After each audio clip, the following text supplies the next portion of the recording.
ओम नमो भगवते वासुदेवाय नमः।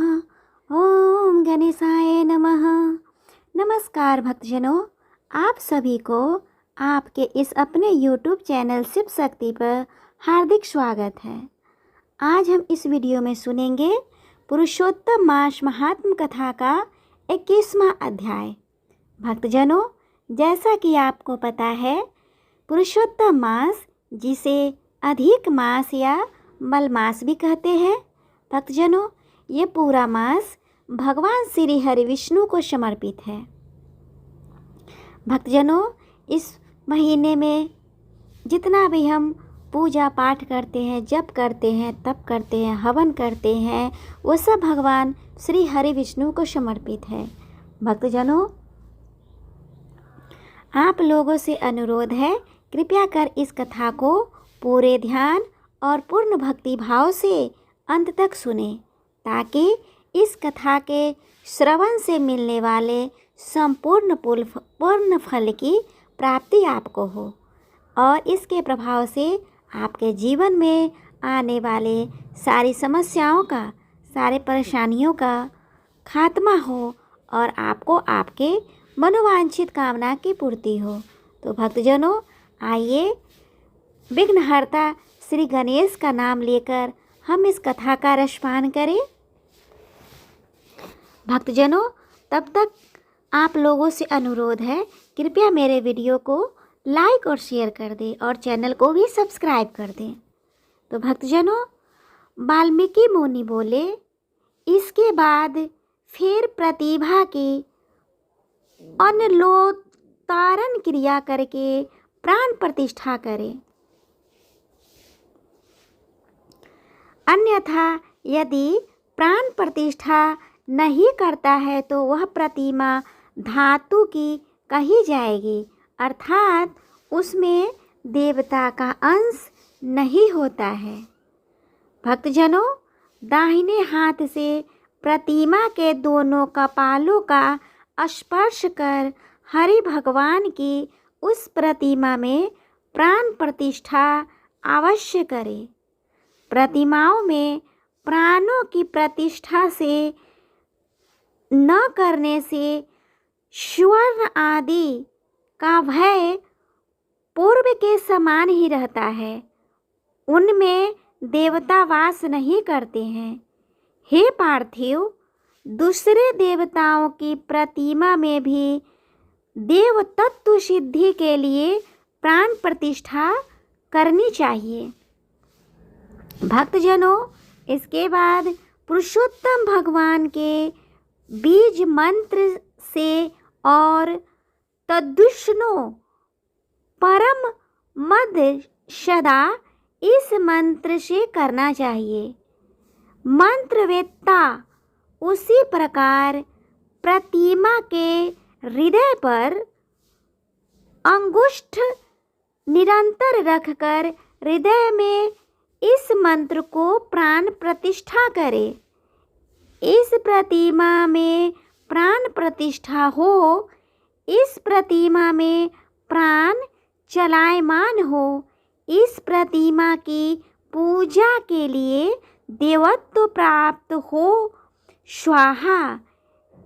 इस तरह यजुर मंत्र को कहता हुआ मूल मंत्रों से, अंग मंत्रों से, वैदिक मंत्रों से सर्वत्र प्रतिमाओं में प्राण प्रतिष्ठा को करे, अथवा अच्छी तरह चतुर्थ्यंत नाम मंत्रों से स्वाहा पद अंत में जोड़कर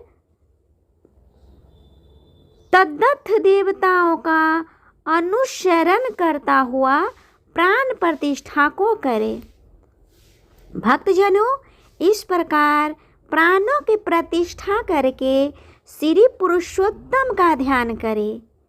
श्रीवत्स चिन्ह से चिन्हित वक्ष स्थल वाले शांत नील कमल के दल के समान छवि वाले 3 जगहों के टेढ़ी आकृति होने से सुंदर राधा के रहित पुरुषोत्तम भगवान का ध्यान करें।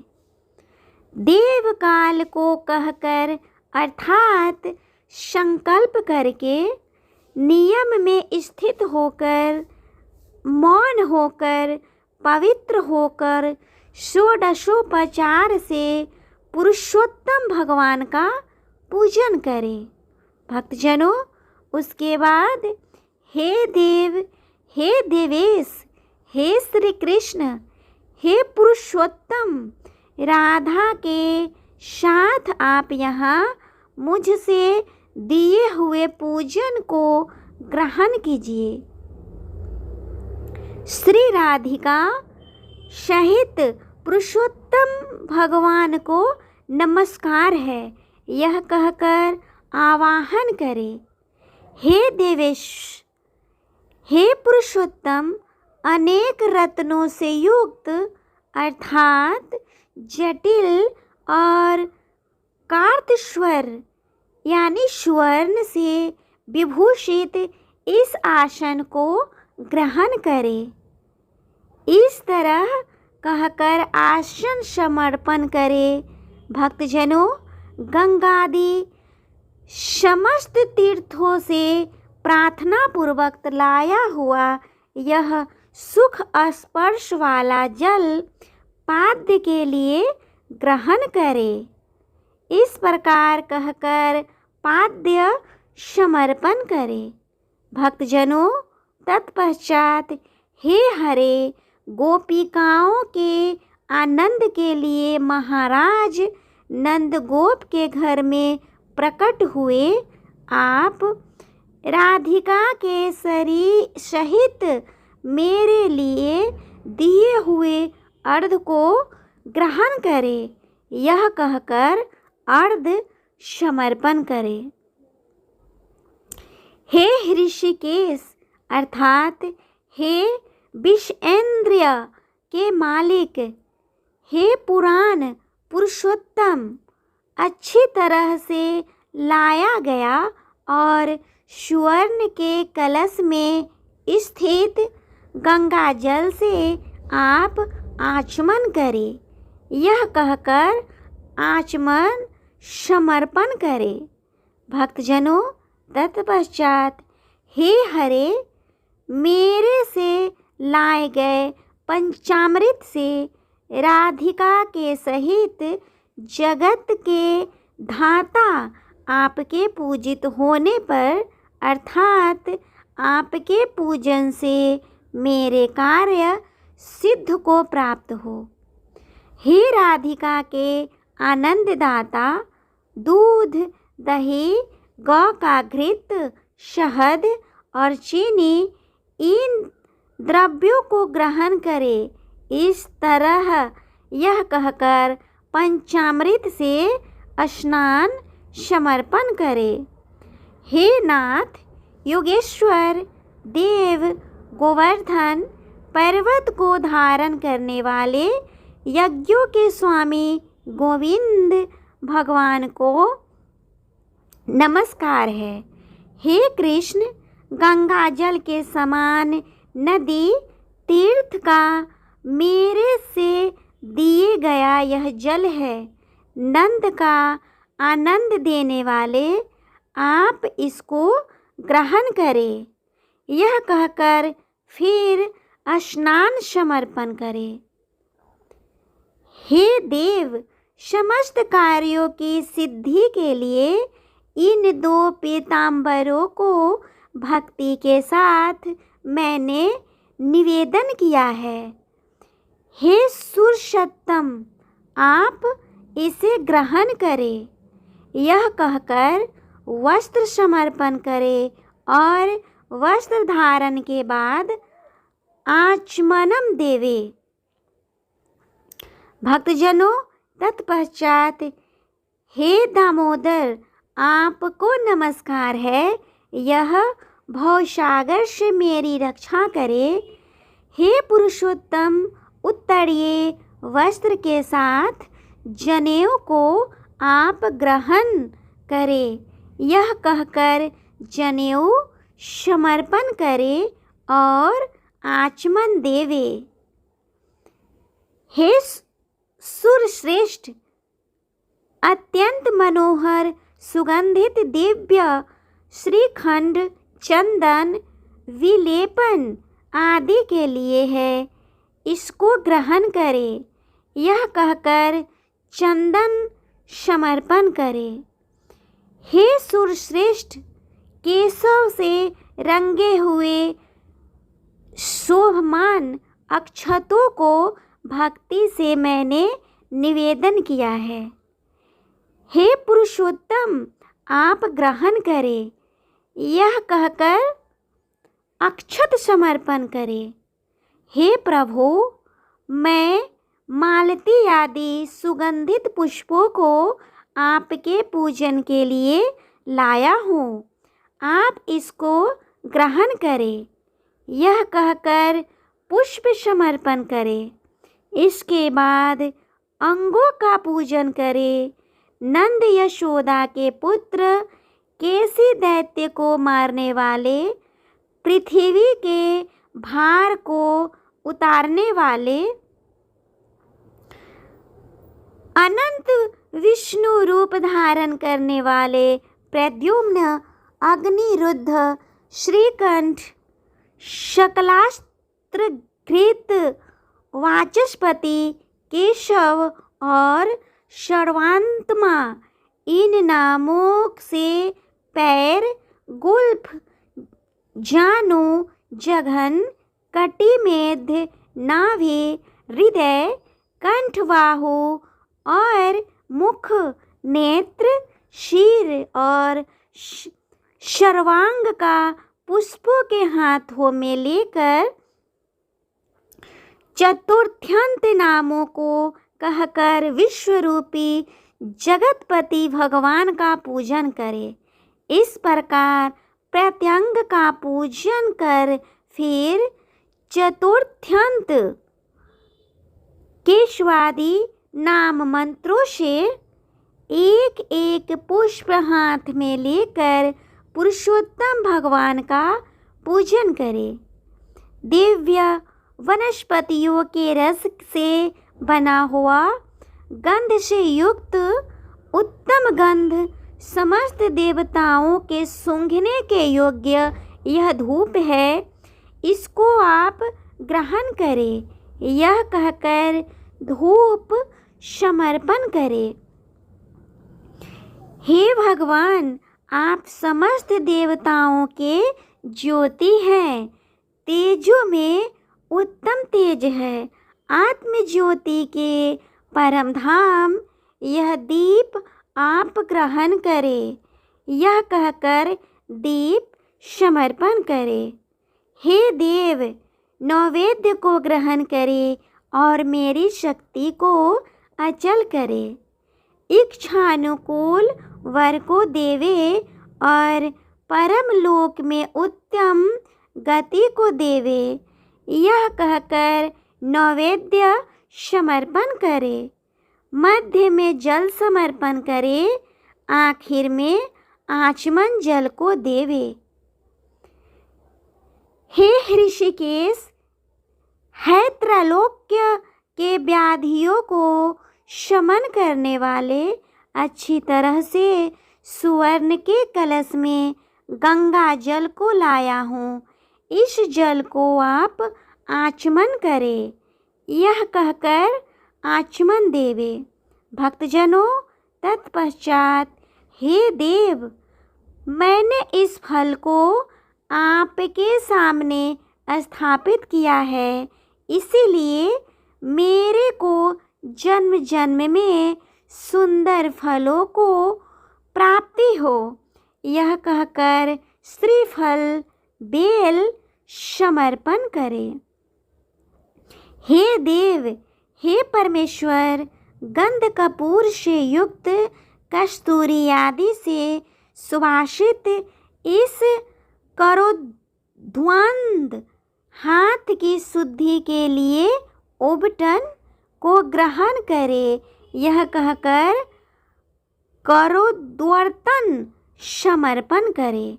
भक्तजनों, हे देव, सुपारिश युक्त कपूर सहित मनोहर भक्ति के लिए दिए गए इन तांबूल को ग्रहण करे, यह कहकर तांबूल समर्पण करे।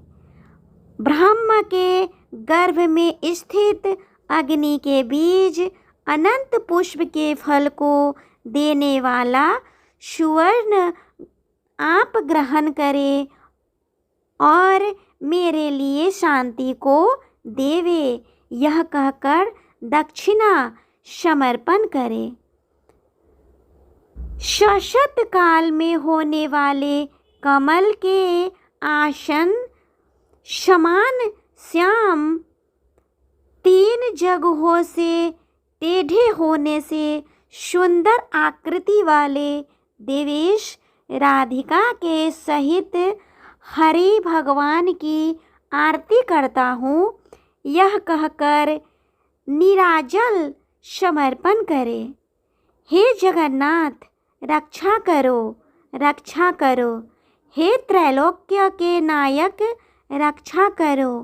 आप भक्तों पर कृपा करने वाले हो, मेरी प्रदक्षिणा को ग्रहण करे, ऐसा कहकर प्रदक्षिणा समर्पण करे।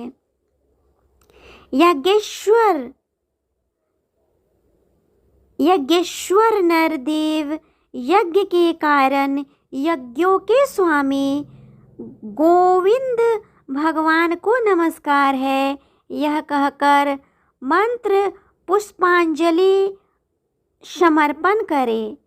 विश्वेश्वर, विश्वरूपा, विश्व के उत्पन्न करने वाले, विश्व के स्वामी नाथ गोविंद भगवान को नमस्कार है, नमस्कार है, यह कहकर नमस्कार समर्पण करे। मंत्रहीन, क्रियाहीन इस मंत्र से पुरुषोत्तम भगवान को क्षमापन समर्पण करके स्वाहांत नाम मंत्रों से प्रतिदिन तिल से हवन करे। पुरुषोत्तम मास पर्यंत घृत का अखंड दीप समस्त फल के सिद्धि के लिए और पुरुषोत्तम भगवान के प्रतीर्थ्य समर्पण करे। तस्य स्मृत्या च नामोक्त्या पतो यज्ञ क्रियांदिषु, इस मंत्र से जनार्दन भगवान को नमस्कार करके प्रमादात कुर्वताम कर्म, इस मंत्र से जो कुछ कमी रह गई हो उसको संपूर्ण करके सुखपूर्वक रहे। इस प्रकार जो इस पृथ्वी तल पर मनुष्य शरीर प्राप्त करके पुरुषोत्तम मास के आने पर वैष्णव ब्राह्मण को आचार्य बनाकर मेघ के समान श्याम वर्ण वाले राधा के सहित श्री पुरुषोत्तम भगवान का हर्ष और भक्ति के साथ प्रतिदिन पूजन करेगा, वह इस पृथ्वी के अतुल समस्त सुखों को भोग कर बाद में परम पद को जाएगा। इस तरह पुरुषोत्तम मास महात्म कथा का 21वां अध्याय पूर्ण हुआ। भक्तजनों, आप सभी को यह व्रत कथा कैसा लगा? अगर अच्छा लगा हो तो प्लीज़ कमेंट करके बताएं। साथ ही मेरे वीडियो को लाइक और शेयर कर दे और मेरे चैनल को भी सब्सक्राइब कर ले और बेल आइकन को दबाना न भूलें, ताकि जब भी मैं इस कथा का अगला वीडियो अपलोड करूं उसका नोटिफिकेशन सबसे पहले आपको मिले और आप इस कथा का श्रवण कर भगवान श्री हरि विष्णु की पूर्ण भक्ति प्राप्त कर सके और उनका कृपा प्राप्त कर सके। तब तक के लिए आप सभी पर श्री हरि विष्णु अपनी कृपा बनाए रखे। ओम नमो भगवते वासुदेवाय नमः। ओम लक्ष्मी नारायणाय नमो नमः। अब हम मिलते हैं अगले अध्याय में।